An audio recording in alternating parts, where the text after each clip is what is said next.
Bismillahirrahmanirrahim. Assalamualaikum warahmatullahi wabarakatuh.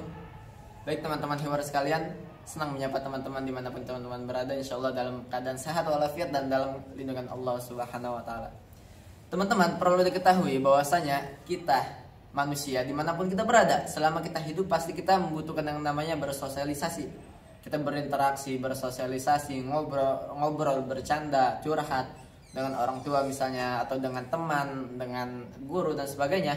Nah, maka ini yang disebut dengan makhluk sosial. Nah, justru memang kita tahu bahwa manusia itu adalah makhluk sosial. Kita membutuhkan dengan sosialisasi dimanapun kita berada. Nah, teman-teman, ketika kita bersosialisasi, ada hal yang sangat penting diperhatikan, yang mana hal ini nanti akan menjadi tolak ukur kita, apakah kita berkepribadian yang baik di mata masyarakat atau berkepribadian yang kurang baik atau sebagainya. Nah, itu adalah etika atau moral. Maka saya Abdurrahman Fauzan, mahasiswa Al-Azhar, Fakultas Dakwah Islamiyah tingkat 1, akan memberikan beberapa solusi atau kiat-kiat dalam menghadapi dekadensi moral di Indonesia. Baik teman-teman, yang pertama adalah dengan ilmu dan amal. Kenapa saya bilang ilmu dan amal? Teman-teman, banyak di Indonesia yang kita ketahui, banyak para ustadz, para dai, para motivator, orang yang jago ceramah, orang jago ngomong, misalnya para pejabat atau sebagainya. Banyak sekali hal-hal yang telah diungkapkan oleh mereka semua untuk mengubah moralitas atau etika yang ada di Indonesia. Tapi dalam kenyataannya, sumber daya manusia yang ada di Indonesia, moralitas mereka itu sangat rendah. Maka apa hal yang menyebabkan demikian?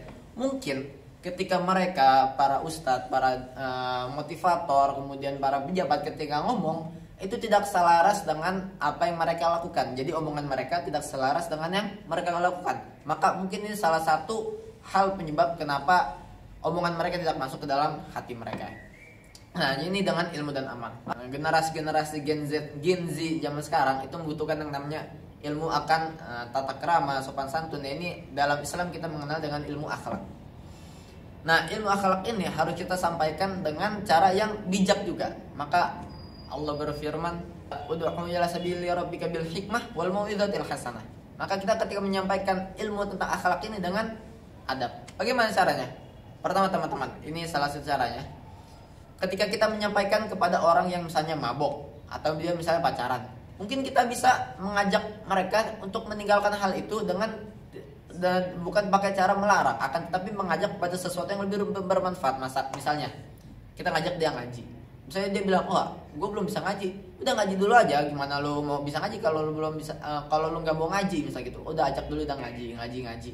Maka dengan hal yang demikian, dia akan meninggalkan pacaran misalnya atau mabuknya. Nah, kemudian misalnya ketika suatu hari dia sudah berhenti dan dia menemukan kita misalnya, naudzubillah, kita misalnya menjadi orang yang tidak benar, kita pacaran atau sebagainya, mereka tidak akan komen. Kenapa? Karena dari awal kita ngajak mereka untuk ngaji. Akan tapi beda halnya jika dari awal kita melarang mereka pacaran misalnya, kita melarang mereka pacaran. Suatu saat jika mereka sudah berhenti pacaran, akan tetapi mereka melihat kita pacaran, apa yang akan timbul pada benak mereka? Wah, ya orang cuma ngajakin doang, cuma ngelarang doang pacaran, tapi dia cuma masih pacaran. Nah, itu yang akan terjadi. Jadi dua hal ini, halnya sebetulnya mempunyai goyah atau mempunyai maksud yang sama, akan tetapi dengan cara yang lebih ahsan, lebih bijak, lebih bagus. Ini adalah perspektif ilmu akhlak dalam dunia Islam. Kemudian amal. Nah, jadi ketika kita mempunyai akhlak, mempunyai ilmu yang bagus, dan kita menyalurkan kepada Gen Z misalnya, nah kita harus dibarengi dengan amal, yang mana kita mengajak mereka untuk beramal dengan ilmu mereka. Yang paling simpel gini teman-teman, jika misalnya orang udah mempunyai banyak ilmu tentang akhlak, kemudian ilmu tentang tata krama, moralitas, etika yang bagus, lantas bagaimana mereka mentatbik atau mempraktikkan ilmu ini semua, sedangkan ilmu akhlak itu bagus, banyak sekali. Oh bang, gimana bang, satu-satu gue nggak bisa nih, gue aja sekarang masih bejat misalnya. Maka hal yang pertama aneh sarankan adalah untuk berlaku jujur di semua tempat. Berlaku jujur di semua tempat. Kenapa? Karena jujur ini adalah salah satu fondasi utama untuk membangun akhlak yang lebih baik. Nabi SAW pernah ditanya teman-teman mengenai apakah orang mukmin kemungkinan mereka bisa berzina. Nabi berjawab mungkin. Apakah orang mukmin kemungkinan mereka bisa mencuri? Nabi menjawab mungkin. Akan tetapi ketika Nabi ditanya apakah mereka mungkin berbohong, Nabi menjawab tidak mungkin. Nah, di hal ini kita bukan menyimpulkan bahwasanya Nabi memperbolehkan zina atau mencuri, tidak. Akan tetapi kata Syekh Ali Jum'ah, ketika orang mempraktekkan dan menanamkan pada dirinya kejujuran, maka sifat syahwat untuk mengajak mereka ke dalam zina atau mencuri tidak akan ada ketika mereka mempunyai sifat jujur dalam hatinya.